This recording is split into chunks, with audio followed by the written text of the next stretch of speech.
Hello again, welcome back. We're going to continue our discussion of web components, okay? In the last video, we created a web component and it took the content from the original component, right? And then it mixed up the letters and displayed them, right? It gave them some random colors and some other styles and things. Let's review that really quick, right? So you'll notice that when you have a web component, if you put some content in it, you don't see that content on the screen, right? So we can kind of test that. If I, take all this stuff out here, actually, wait, let me add one thing. If you have a tag and you display it, you see the content there unless that tag has a shadow root, okay? So you'll see here when I don't have the shadow root here, we see the text that we've written here. So I see find, I see you could write anything here, and I see text at the end. So I see all that here. But as soon as I add the shadow element, like I attach a shadow node to my component, what happens is the browser only displays the content of the shadow node, right? Or the shadow root is what we called it here, right? So these shadow nodes, when an element has one of those, it gets displayed, right? And the regular DOM of that node, or the regular, children of that node, do not get displayed, okay? So what did we do? Well, we created a shadow node right here. So we attached shadow, okay? And then what we did is we created another node, a div, just a standard HTML div, and we attached it to the shadow root, okay? So now inside the shadow root, we have a div, okay? So then we created a random variable for the color, and we made a color out of that, and then we made some text here, and we randomly ordered the text, right? Actually, I guess we don't need this anymore. And then what we did is we set the content of one of our tags, right? One of the custom tags, we set the content of that tag in, and that's the div inside the shadow element, to the random letters, right? So we randomized the letters, we took those letters and we put them in the div that's inside the shadow node, okay? So we set the inner HTML. So looking at this, we did a couple things, right? And actually, let's do the random color there too, right? So we did a couple things here, right?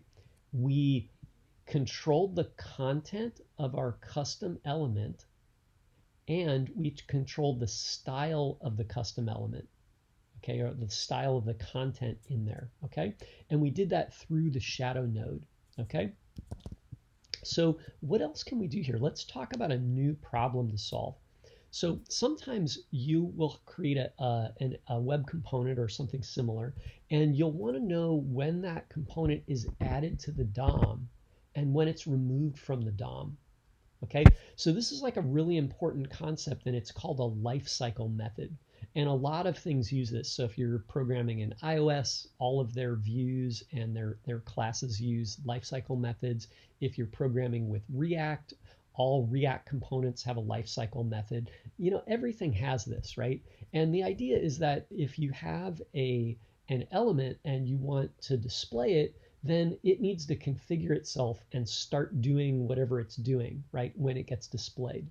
And when you remove it from the display tree, like you take it off the screen, then it should stop doing what it's doing, right? Because normally the computer code won't do that automatically. You use the lifecycle methods to do this, okay?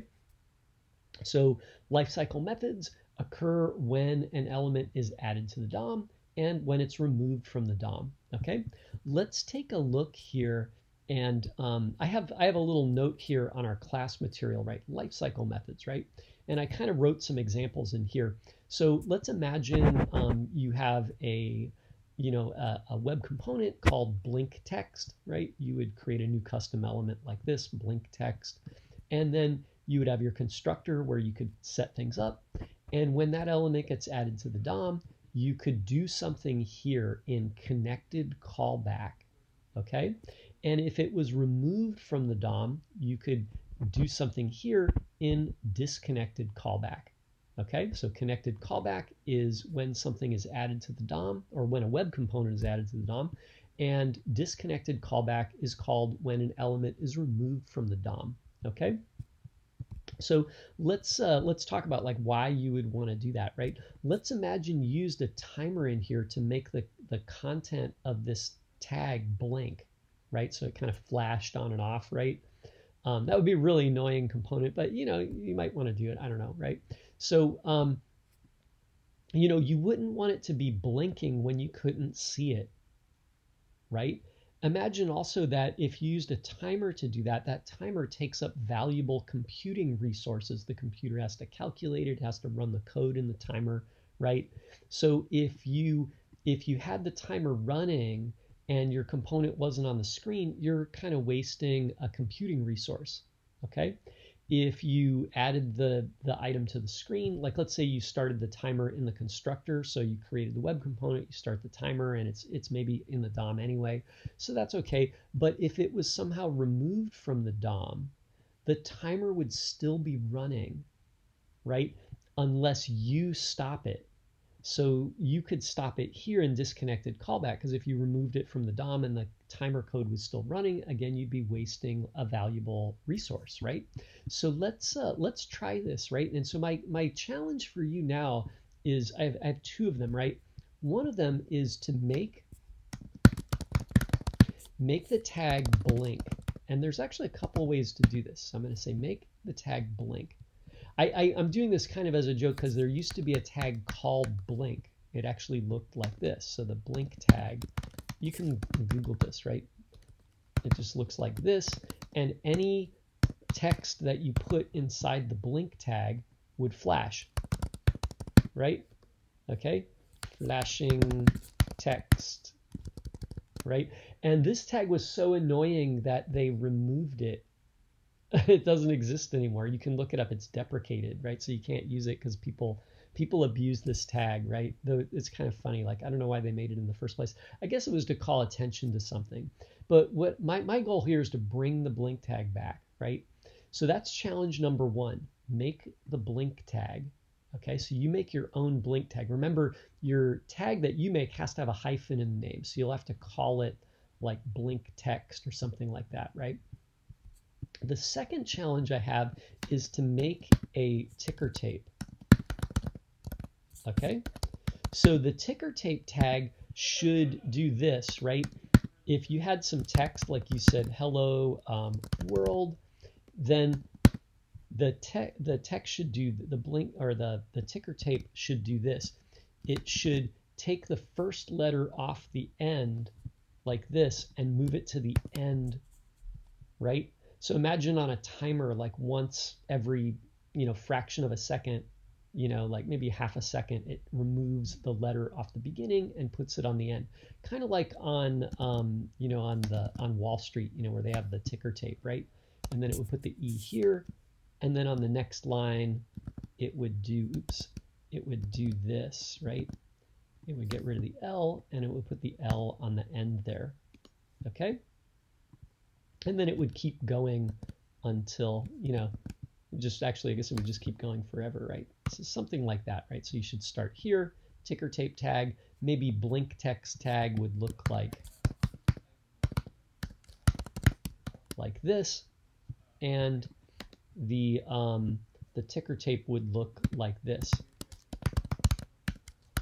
right? Something like that, right? So you have your ticker tape tag, and the ticker tape should take the text that is inside of the tag here, like this, and it should use this text to wrap, right, or to animate, okay? And the blink tag should do the same thing, right? So the blink text tag should take the text that's in between the two tags and then use that text to flash, okay? So before you get started, let's talk about the lifecycle methods, right? So what you're gonna do is you're gonna start your animation here, run the code that starts it in the connected callback, and then stop it in the disconnected callback, right? So you know what I'm gonna do is I'm gonna just copy these two right here and just paste them into my component here. And I'm gonna put these two lifecycle methods inside of the class.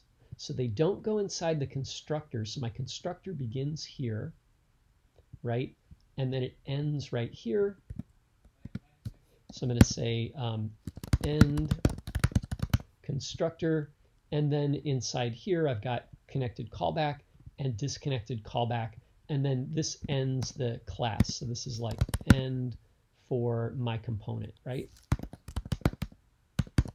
Something like that, right? So, so just keep track of where those curly brackets are, right? So why don't you give that a try, and then we'll go over the solution in the next video, okay? So thanks for watching. Good luck with your solutions there, and I'll see you in the next video.